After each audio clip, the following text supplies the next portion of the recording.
Every person out there who runs a shop with some older equipment has been into a shop with the newest, nicest machines. You know, the ones that can slice, dice, chop, and pretty much do everything but make your coffee fully automated. But when it comes to your own shop, is it possible to buy machines that are either too nice, too high-end, or too expensive? What's up, guys? Ian Sandusky from Lakewood Machine & Tool, back here again for Practical Machinist. And today on Machine Shop Talk, we're going to be diving back into the Practical Machinist forums to help answer a poster who came on with this question for the group, who has a very similar situation on their hands. But before we do, make sure you like, subscribe, and turn on notifications below to make sure you never miss a video. Let's get into it.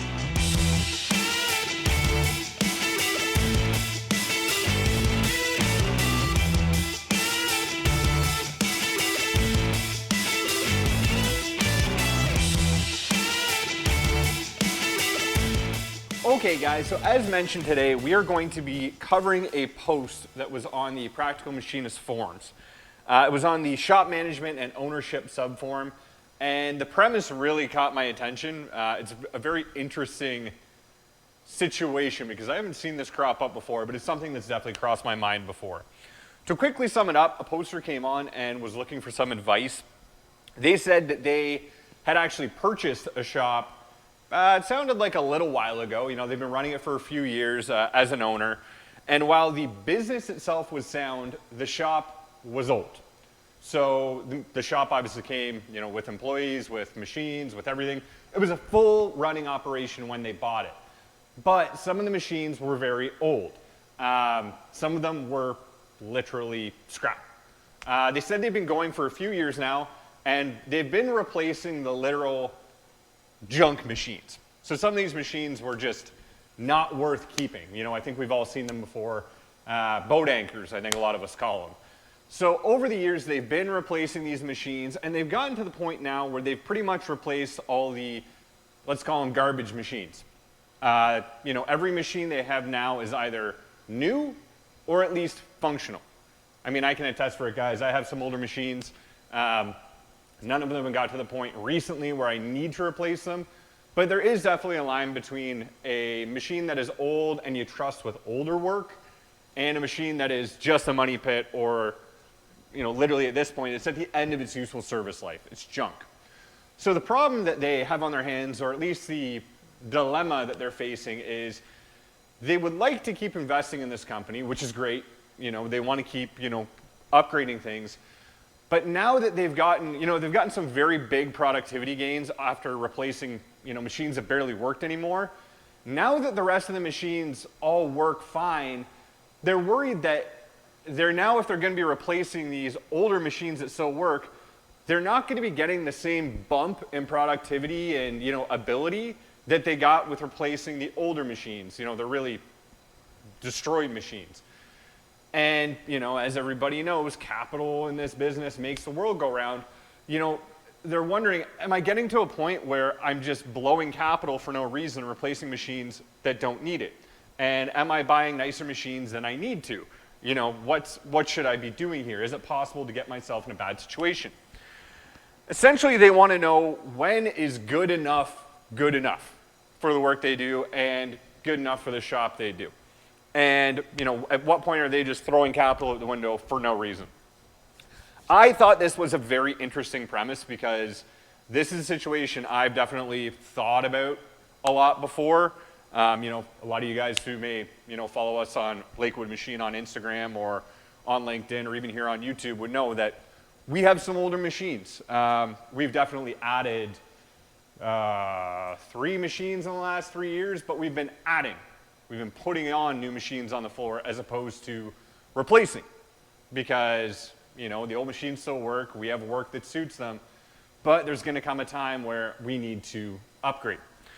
This is also something that I have heard a lot of shop owners, especially with smaller shops, talk about when I've been out in the field, you know, filming videos or whatever it may be.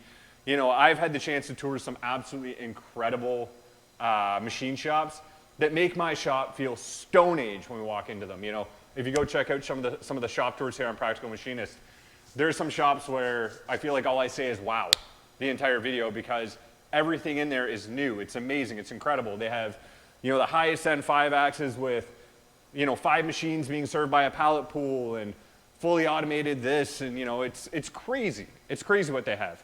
Some of these places have millions or tens of millions of dollars of machines on their floor. Or we'll be there and they'll go, oh yeah, we're getting 3 new of these machines today, and then we got 6 more coming next week to replace machines that, to me, in my shop, I'm like, you're replacing a new machine with a new machine. Do you just not like the color? It's that next level of success and productivity, I guess, that can feel very intimidating sometimes, As a smaller shop, I know a lot of people who are struggling to get their machine shops off the ground and get going can feel like they don't have a shot because they're running older machines, or they can't afford the top of the line machines. So when it comes to the core question of when is good enough, or can you spend too much on machines, or can you buy too nice of a machine? I say too nice because really we're talking about price point. We're not talking about brand, we're not talking about capability. We're talking about price point. Firstly, if you want to examine this question and you're kind of facing this dilemma, the first thing to look at is what kind of work do you do? Are you an aerospace shop that's doing stuff that goes to the moon? Are you a defense shop that has super strict tolerance requirements, ISO or whatever any of those other many standards out there are? Are you a mom and pop job shop who survives on fixing things for farmers in your area? And I know a lot of shops like that. Are you a weld prep shop and pretty much you're doing stuff while the laser's busy? What kind of work do you do, and what really is the core focus of your business? Let's say that small mom and pop job shop who does the fixing everything that a farmer can break. I know a few of these shops and they do very well. Let's say they go out and they say, I want to buy a top-of-the-line 5-axis machine. I want to put it on the floor. I'm going to spend a couple million on it. It's time to invest in our shop and really take it to the next level. They go out, they buy it, maybe they buy it cash if they're doing really well, maybe they, finance it, whatever it may be. They plop it on the floor, and now what? Their business model is built on doing a certain kind of work. When you get these kind of machines, some of those really high-end fancy machines, it's not as simple as plopping it on your floor, making a social media post. Hey guys, we now have super high-end 5-axis capability, give me work, and all of a sudden you are a #1 aerospace supplier. It's a lot more difficult than that. Will that new 5-axis machine open them up to new work? Of course. It's a new capability. It may be a very well-positioned investment in their area. Maybe there's no one else around that can do it. Great investment. On the flip side, to get the kind of work that a super high-end machine is going to excel at is kind of a business all its own.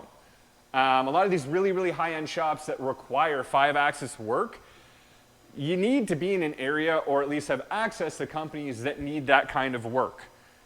Do those kind of customers exist in your area? One big thing that the internet has been amazing for compared to obviously 20, 30 years ago, it's really broken down the barriers in terms of regionality when it comes to work. You can be a shop on the East Coast and most of your customers could be on the West Coast.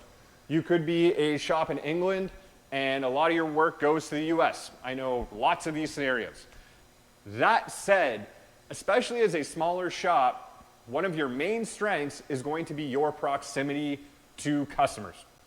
I know in our experience, we have some customers that on paper, I always think about how lucky we are, that we would have no business even getting our foot in the door with had they not been around the corner.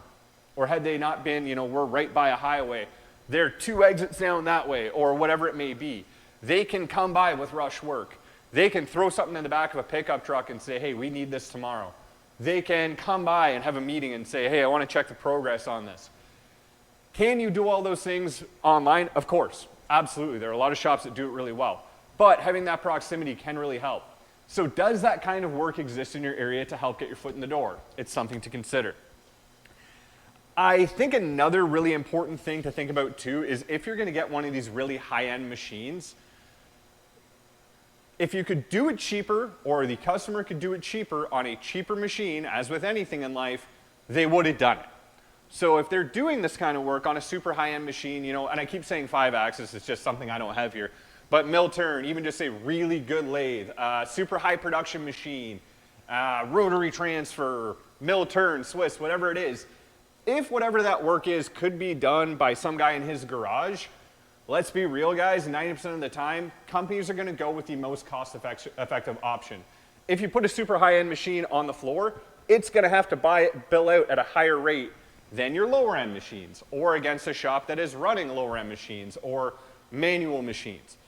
So if you're getting work or you're chasing work that requires these really high-end machines, you're probably also going to have some requirements with that work that you need to keep in mind.